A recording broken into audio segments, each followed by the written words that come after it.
हर खबर पर होगी आपकी पकड़। डाउनलोड कीजिए एबीपी लाइव ऐप।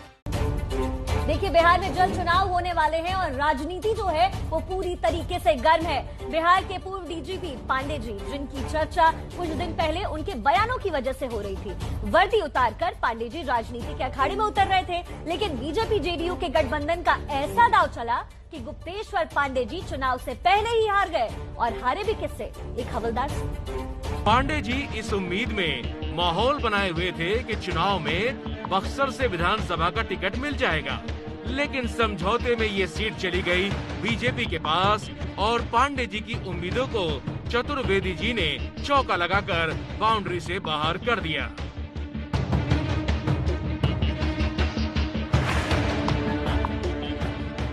दिलचस्प बात यह है कि जिन चतुर्वेदी जी ने चुनाव से पहले ही टिकट के अखाड़े में डीजीपी रहे गुप्तेश्वर पांडे को चित किया है, वो परशुराम चतुर्वेदी किसी जमाने में पुलिस के हवलदार हुआ करते थे। यानी बिहार की इस लड़ाई में पूर्व डीजीपी पर भारी पड़ गया उनके ही विभाग का पूर्व हवलदार। मैं किसी को मात नहीं दिया हूँ। डीजी साहब मेरे बड़े भाई हैं और आदरणीय हैं। मैं जहाँ भी मिलते हैं मैं पैर छू के उनका प्रणाम करता हूँ। आज भी मेरे उनके प्रति हृदय में आदर है। इस पर उनके प्रति मेरा कोई टिप्पणी नहीं है। मेरे बड़े भाई हैं, मैं सहोदर भाई उनको मानता हूँ। हमेशा जब भी मिले हैं, भैया हम तो आपका सहोदर छोटा भाई है, और पैर छू के प्रणाम करता हूँ। मुझे आदर भी देते हैं, छोटा भाई मानते हैं। अब जब भला टिकट की लड़ाई में हवलदार से डीजीपी साहिब मात खाए हैं, तो सफाई में क्या ही कह सकते हैं। कुर्ता बंडी छोड़कर पांडे जी सफारी सूट पर आ गए और टिकट नहीं मिलने के बाद पहली बार मीडिया के कैमरे पर आए तो कहानी सुनाने लगे।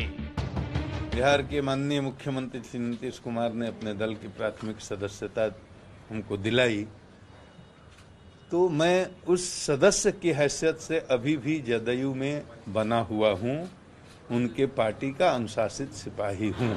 मेरे वीआरएस लेने और पार्टी की सदस्यता को लेने से उसको सीधे चुनाव से जोड़ करके देखना ठीक नहीं है। चुनाव लड़ने की संभावना थी, मैं हमेशा कहता रहा चुनाव में लड़ सकता था, किसी कारणवश ये समीकरण नहीं बैठा। राजनीति में बहुत सारी मजबूरियां होती हैं, तो मैं इस बार विधानसभा का चुनाव नहीं लड़ रहा हूं, लेकिन मैं एनडीए के साथ हूं और एक राजनीतिक पार्टी का कार्यकर्ता हूं, पॉलिटिकल आदमी हूं। तो पॉलिटिक्स में सबकी भूमिका निर्धारित होती है। अब पार्टी मेरी जिम्मेदारी तय करेगी और जो जिम्मेदारी तय करेगी उसको निष्ठापूर्वक मैं उसको निभाऊंगा।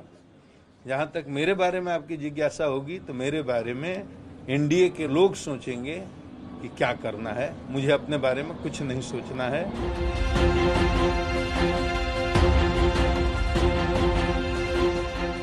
पांडे जी पिछले महीने की 27 तारीख को नीतीश के सामने जेडीयू में शामिल हुए थे।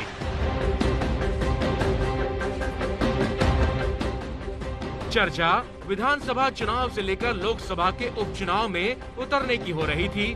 बक्सर से तो नामांकन के लिए फॉर्म तक खरीदे जा चुके थे, लेकिन ना माया मिली न राम।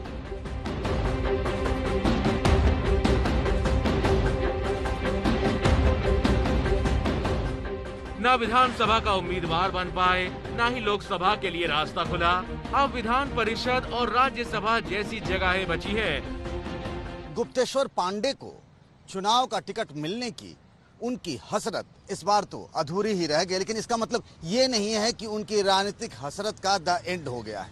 अभी बिहार में विधान परिषद के 12 सदस्यों का मनोनयन होना है, उन्हें उसमें भी जगह मिल सकती है। इसके अलावा कई और भी राजनीतिक पद हैं जो गुप्तेश्वर की झोली में जा सकते हैं, लेकिन इसका नंबर जब आएगा तब। फिलहाल तो सियासत में नील बटा सटा हो चुके हैं। नहीं, हम नहीं ठगे गए हैं। बिहार के मुख्यमंत्री अपने जमान के बड़े पक्के हैं, वो किसी को ठगते नहीं हैं। अब आपको मैं क्यों बताऊं कि उनके हमारे बीच में क्या बात हुई है।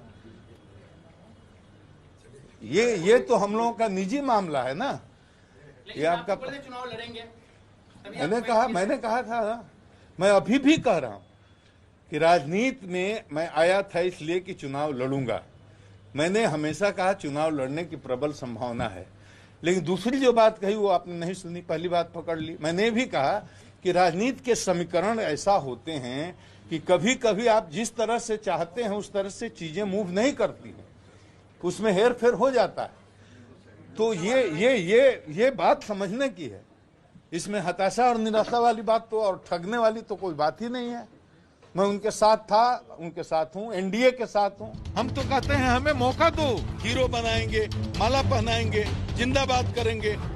वैसे तो पांडे जी चर्चा में हमेशा से रहे हैं, लेकिन पिछले कुछ दिनों से ज्यादा चर्चा में आए सुशांत केस की वजह से। नतीजा आएगा, निश्चित आएगा, क्योंकि ये केवल एक आदमी की लड़ाई नहीं है, एक परिवार की लड़ाई नहीं है, ये गुप्तेश्वर पांडे की कोई व्यक्तिगत लड़ाई नहीं है। क्वारंटीन जो किया गया है उसका हम लोगों ने विरोध किया है। रात में मिडनाइट में जाकर के ठप्पा ला के कैदी की तरह बोलते हो कि अब आप बाहर नहीं निकल सकते। ये अन्याय के विरुद्ध न्याय की जीत है। सुशांत केस की जांच के लिए बढ़ चढ़कर उन्होंने अपनी भूमिका दिखाई। पांडे जी की राजनीति का ही नतीजा रहा कि केस की जांच सीबीआई तक पहुंच गई। रिया चक्रवर्ती को लेकर तब पांडे जी ने चैनलों पर घूम घूम कर काफी कुछ कहा था।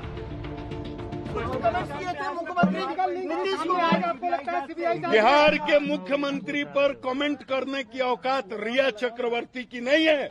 उसने कुछ किए थे, उसको रिया चक्रवर्ती की औकात नहीं है बिहार के मुख्यमंत्री पर टिप्पणी करने की। पटना पुलिस की जांच सही थी, पटना पुलिस जो कर रही थी बिल्कुल कानूनी तरीके से, संवैधानिक तरीके से सही काम कर रही थी। और बिहार के मुख्यमंत्री ने जो सपोर्ट किया, आज सुशांत को अगर न्याय मिलने की उम्मीद बनी है, इस मुकाम तक लड़ाई पहुंची है, तो बिहार के मुख्यमंत्री के सपोर्ट के कारण। और संयोग देखिए, जिस दिन रिया चक्रवर्ती जमानत लेकर घर लौटी, उसी दिन पांडे जी के टिकट का खेल हो गया। अब महाराष्ट्र के गृह मंत्री अनिल देशमुख कह रहे हैं कि उनके दबाव का नतीजा है कि पांडे जी का करियर संवरने से पहले ही बिखर गया है। वो उनका निजी मामला है। गुप्तेश्वर पांडे को टिकट देना नहीं देना उनके पार्टी का सवाल है।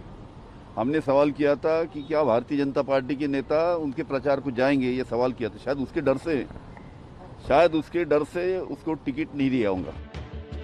असल में सूत्र ये बता रहे हैं कि महाराष्ट्र में बीजेपी सरकार बनाने की संभावनाएं तलाश रही है और बिहार में बीजेपी की बक्सर सीट से अगर गुप्तेश्वर पांडे को टिकट मिल जाता तो फिर महाराष्ट्र में बीजेपी नेताओं को दिक्कतों का सामना करना पड़ सकता था, क्योंकि गुप्तेश्वर पांडे ने पिछले दिनों सुशांत मौत मामले में महाराष्ट्र की पुलिस पर कई तरह के गंभीर आरोप लगाए थे। हमारे यहाँ मुकदमा हुआ, हमारे यहाँ एफआईआर हुआ, यहाँ से वहाँ टीम गई। अगर टीम को बुला करके बोल देते आपका जुरिस्डिक्शन नहीं है, आपको हम इन्वेस्टिगेशन नहीं करने देंगे, हमारी टीम वापस आ जाती, फिर हम कोई कानूनी रास्ता अख्तियार करते। हमने बेटर कोऑर्डिनेशन के लिए एक आईपीएस ऑफिसर को भी भेज दिया।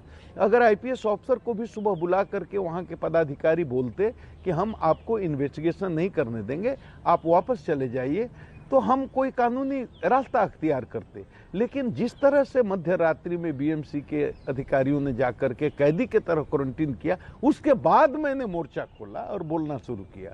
और जो उन्होंने किया गलत किया। पूरे महाराष्ट्र में लोगों के, वहाँ के मराठी भाइयों के सैकड़ों की संख्या में हमको फोन आए। कोई अपनी गाड़ी देने के लिए ऑफर कर रहा है, कोई अपना घर देने के लिए ऑफर कर रहा है, अनुसंधान में सहयोग करने के लिए ऑफर कर रहा है। तो महाराष्ट्र में भी लोगों को इतना ही दुख है सुशांत के जाने का जितना बिहार में या देश के अन्य हिस्से में। तो मेरी केवल जीत नहीं है, बिहार पुलिस की जीत नहीं है, ये पूरे देश की जीत है। बीजेपी की विरोधी पार्टियां इस तरह के बयान को मराठी भावना से जोड़कर देखने लगी थीं। वैसे ये मुख्य कारण रहा हो या फिर ना रहा हो, सच्चाई ये है कि इस वक्त गुप्तेश्वर पांडे पैदल हो चुके हैं। 2009 में भी वीआरएस लेकर चुनाव लड़ने के लिए निकले थे, लेकिन हाथ मलते रह गए। इस बार भी उनके साथ वही हुआ।